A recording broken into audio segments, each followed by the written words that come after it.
Hatzalah.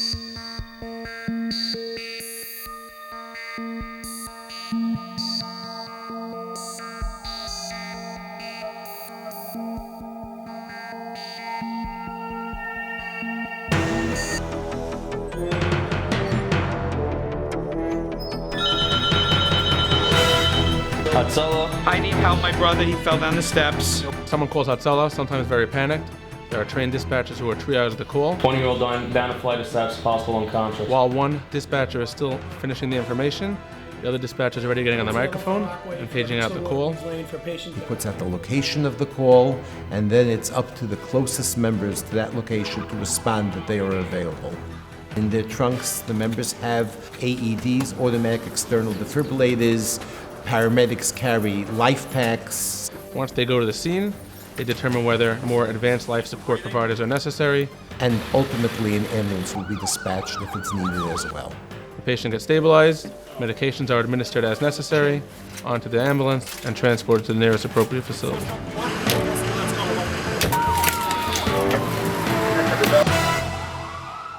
My father, Rabbi Bender, along with Mr. Walkowitz, they were part of these original group of members in Hatzalah. They moved here when Far Rockaway was just starting out as a small community. For a few guys to take some oxygen tanks, throw them in the back of their car, and there'll be a phone system, and if there's ever an emergency, they'll give a call and they'll go over. That was the way it really started, a small mom and pop operation. We started with approximately 20 members, and today we have 90 members. We started, I believe, with no ambulance, and today we have 7 ambulances. And as the community grew and grew, and the need for Hatzalah grew, Hatzalah became known as one of the fastest, most effective, most efficient rescue operations anywhere in the country. And most of our calls have someone in the house in 2 to 3 minutes. Do you hear me? He's breathing, he has a pulse, but he's unresponsive. Every one of us has a job and everyone else has a family, and we take time to go out to train, to do call review, quality improvements. Every one of our members is at least an emergency medical technician, passes a state exam before he's allowed to go on Hatzalah calls. They always have classes for us to update us on anything new that's going on, refresh us on any of our old skills. Many of our members are paramedics, trained to a much higher level, and then we have a number of doctors as well. When that call comes in at 3 o'clock in the morning after a long week on a Friday night and we're running out, it's not about lights and sirens, it's about helping out another community member. 321 Hicksville on the way. Our radio is on 7 days a week, 24 hours a day. Whether it be on a Shabbos, during the week, in the morning, at night. When you're a Hatzalah volunteer, your whole family volunteers with you.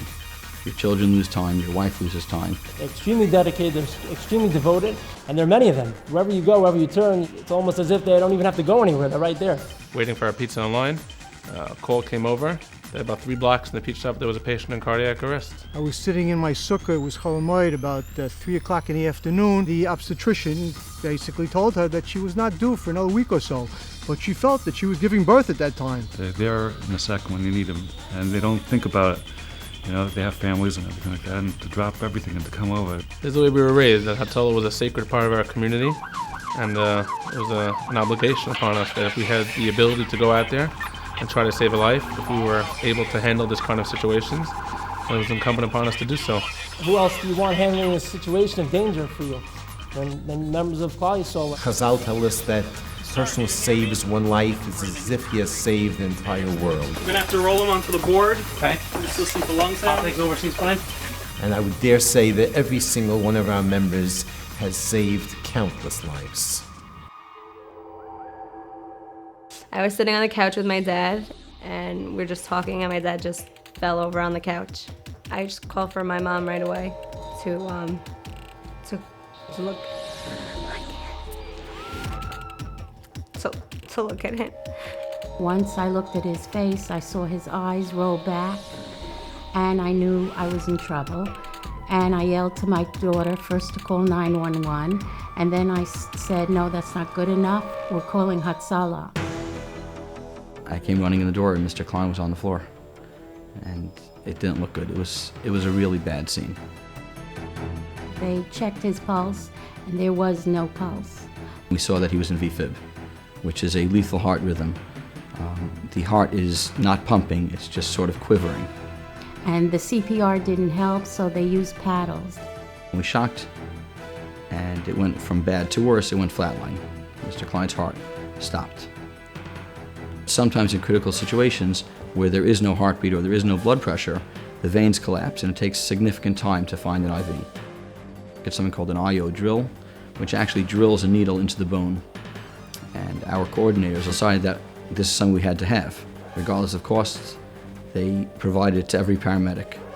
And we used the IO drill to drill a needle into Mr. Klein's bone and to enable us to give medications. And we gave 2 rounds of our first-line drugs, and Mr. Klein went from flatline into VTAC.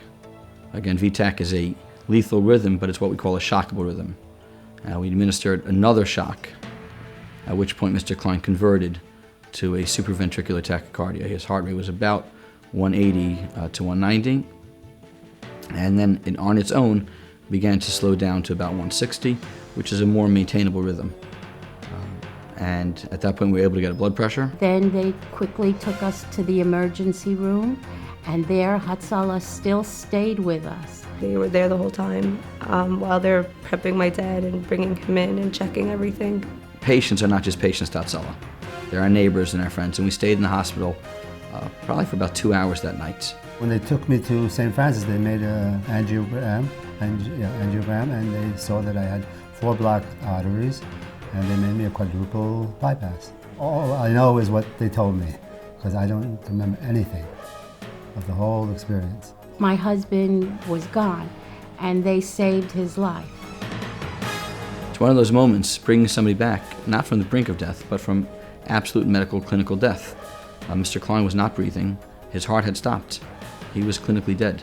Today, my husband is alive because of Hatzalah. And it's just one of those very, very rare moments that is just what this is all about. About 8 weeks ago, I was sitting in my own home, Friday afternoon. My beautiful son Menachem was eating some Erev Shabbos kugel, turkey, and he began to choke. I gave my child a little pat on the back, and he just continued to turn blue, and he wasn't talking at all. And with one hand, I started to deliver my own son back blows, as we are trained to do so. And on my other hand, I pulled up my Hatzalah radio, and I called, I yelled, I screamed. I asked for my fellow guys to come back me up. By the time the first member got there, I think Mr. Walkowitz, my son, was still choking. We were pounding him on the back, giving him the Heimlich maneuver. And the stuff started piling out. And he started to breathe, he started to cough. And we turned it into a L'chaim celebration when all the guys came over. But I was able to experience firsthand what it means. That to see a life in your hands, it was my own child. And I don't know, without Hatzalah, I don't know what I would have done. But I do know that within 45 seconds, my house was converged with qualified, trained, incredible group of guys who were ready to do anything to save a life. And at this moment, it was my own child. People think that being that we're a volunteer organization, there are no costs, or the costs are minimal. And unfortunately, that's very far from the truth.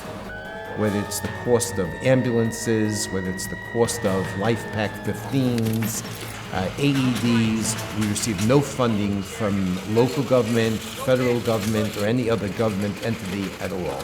Our entire funding for our budget, $900,000 a year, comes from donations from the generous public that we serve. Our members have one desire, and that is to save lives. Without ambulances, without LifePaks, without radios, without insurance, without drugs, we can't do our job. There actually are a number of life-saving pieces of equipment out there that we would like to own, but we can't afford to own.